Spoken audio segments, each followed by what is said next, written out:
नमस्कार मित्रों, संसार मानस पर आप सभी लोगों का बहुत बहुत स्वागत है। माँ की पूर्णमासी का अवसर है और इस अवसर पर पूर्णमासी की व्रत कथा आप सभी लोगों के सामने प्रस्तुत है। इस वीडियो को पूरा ज़रूर देखें और इस चैनल को सब्सक्राइब करके हमारा सपोर्ट ज़रूर करें, क्योंकि भीड़ बहुत है और इस भीड़ में ये चैनल खो जाएगा। द्वापर युग में एक समय की बात है, यशोदा जी ने श्री कृष्ण से कहा, हे कृष्ण, तुम सारे संसार के उत्पन्न करता, पोषक तथा उसके संहार करता हो। आज कोई ऐसा व्रत मुझसे कहो जिसके करने से मृत्युलोक में स्त्रियों को विधवा होने का भय ना रहे तथा यह व्रत सभी मनुष्यों की मनोकामनाएं पूरी करने वाला हो। श्री कृष्ण कहने लगे, माता, तुमने अति सुंदर प्रश्न किया है। मैं तुमसे ऐसे ही प्रश्न को सविस्तार कहता हूँ। सौभाग्य की प्राप्ति के लिए स्त्रियों को 32 पूर्णिमाओं का व्रत करना चाहिए। इस व्रत के करने से स्त्रियों को सौभाग्य और संपत्ति मिलती है। यह व्रत अचल सौभाग्य देने वाला एवं भगवान शंकर के प्रति मनुष्य मात्र की भक्ति बढ़ाने वाला है। यशोदा जी कहने लगी, कृष्ण, सर्वप्रथम इस व्रत को मृत्युलोक में किसने किया था, इसके विस्तार से मुझे बताओ।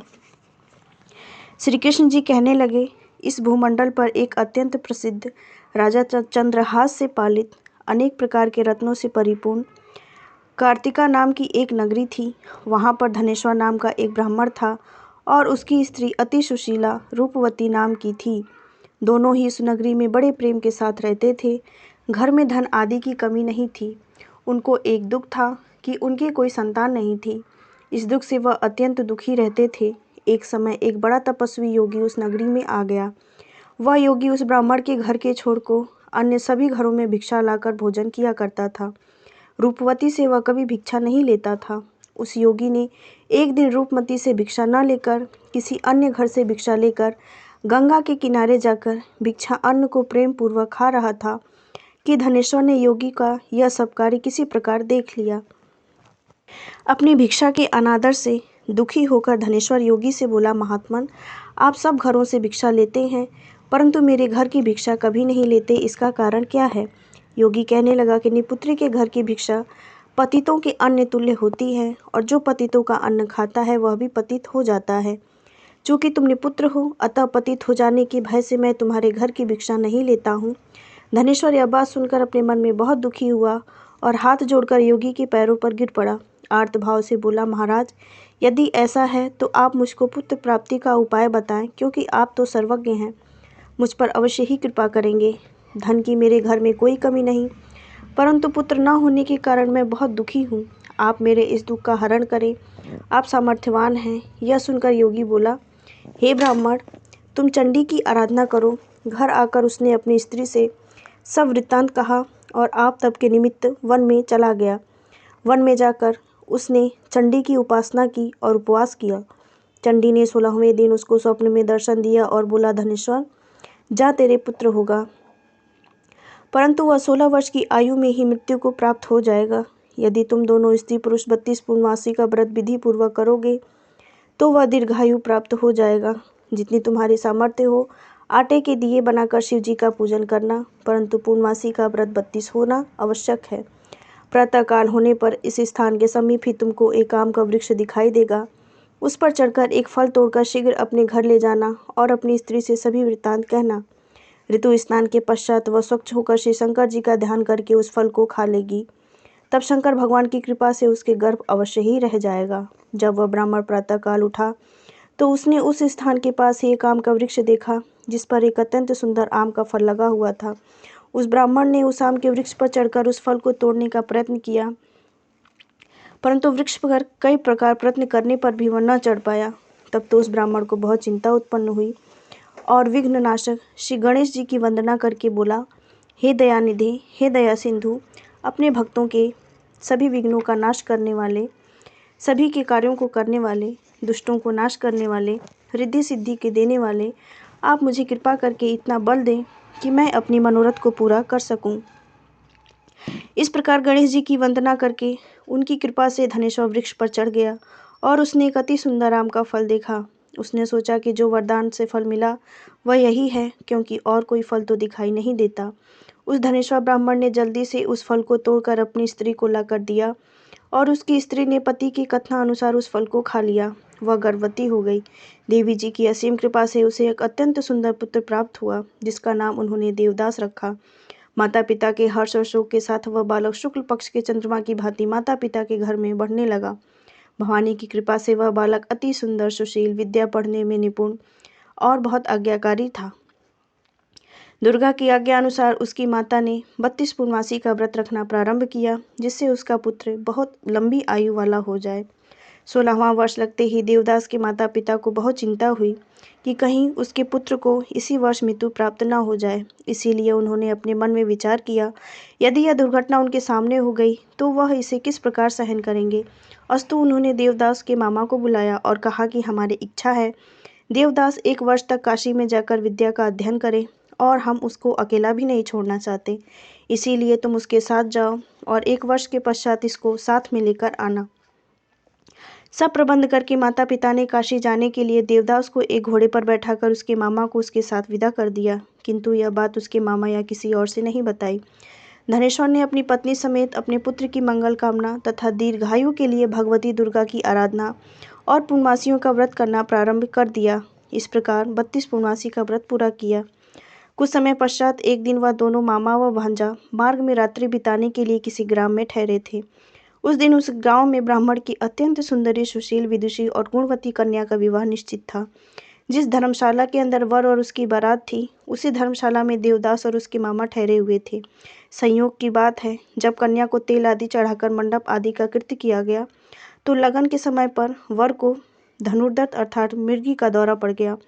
अस्तुवर के पिता ने अपने कुटुंबियों से परामर्श करके निश्चय किया कि यह देवदास मेरे पुत्र जैसा ही सुंदर है, मैं इसके साथ ही क्यों ना अपनी पुत्र वधू का लग्न करा दूं और बाद में विवाह के अन्य कार्य मेरे लड़के के साथ हो जाएंगे। ऐसा सोचकर देवदास के मामा से जाकर बोला कि तुम थोड़ी देर के लिए अपने भांजे को हमें दे दो, जिनसे विवाह का सभी कृत्य सुचारू रूप से हो सके।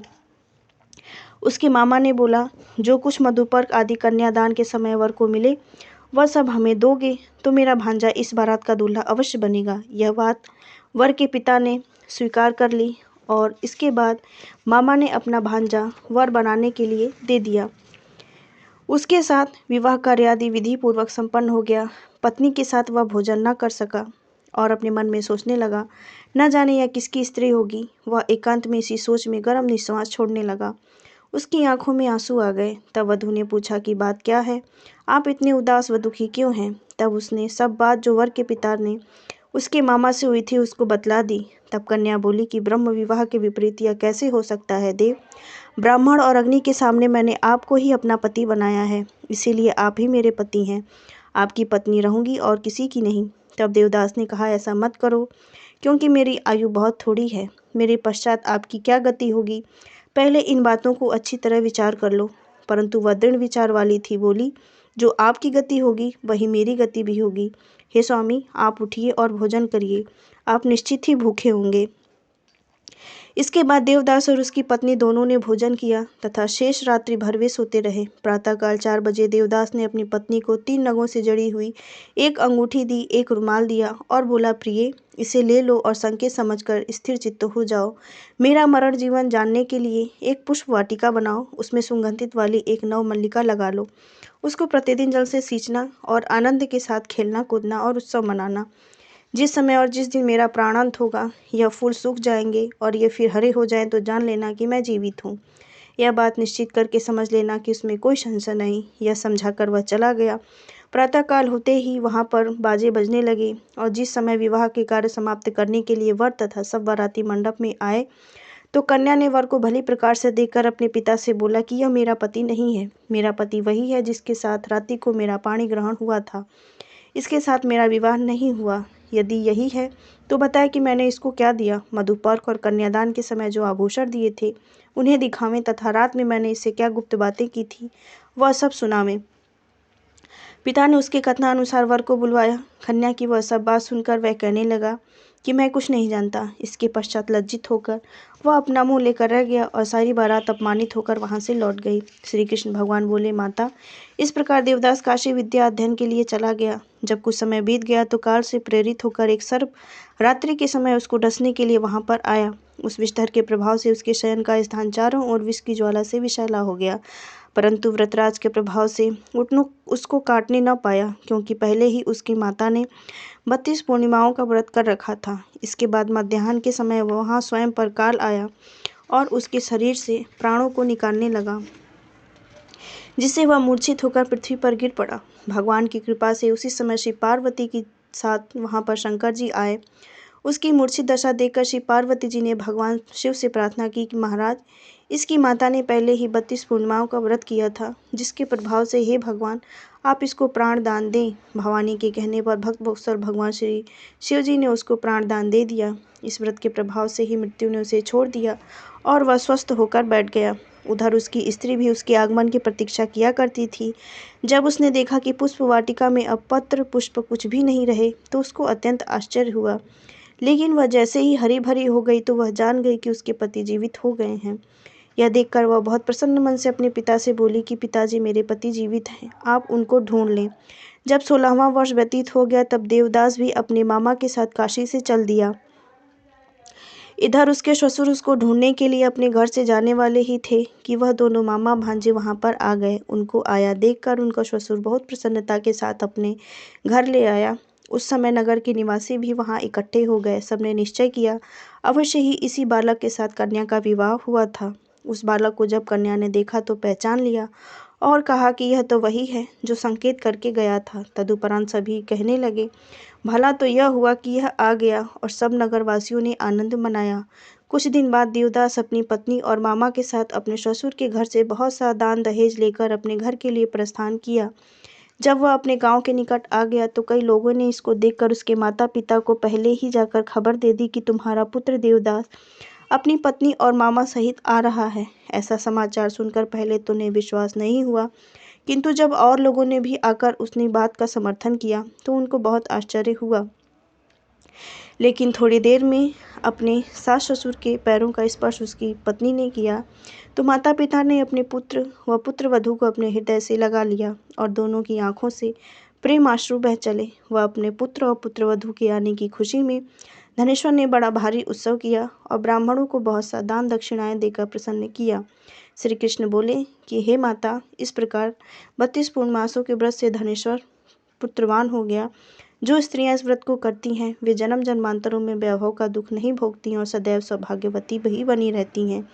यह मेरा वचन है, इसमें कोई संदेह नहीं जानना। यह व्रत पुत्र पौत्रों को देने वाला तथा संपूर्ण मनोकामनाओं को पूरा करने वाला है। द्वादशत अर्थात 32 पूर्णिमाओं के व्रत करने से व्रती की सभी इच्छाएं भगवान शिव जी की कृपा से पूरी होती हैं। यहीं पर 32 पूर्णमासियों का यह व्रत कथा समाप्त होता है। अगर आप लोगों को यह वीडियो अच्छा लगा हो तो इस चैनल को सब्सक्राइब करके हमारा सपोर्ट ज़रूर कर दें। प्रत्येक मास की पूर्णिमा को पूर्ण चंद्रमा का और तत्पश्चात सूर्य का तथा विष्णु रूप सत्यनारायण का व्रत किया जाता है। यह पूर्णिमा व्रत के हेतु चंद्रोदय व्यापिनी की जाती है। इसमें देव पूजन, दान पुण्य, तीर्थ स्थान और वेद पुराण सुनने से अक्षय पुण्य प्राप्त होता है। यदि इस दिन चित्रा नक्षत्र हो तो तरह तरह के वस्त्र दान से स्त्रियों के सौभाग्य की वृद्धि होती है।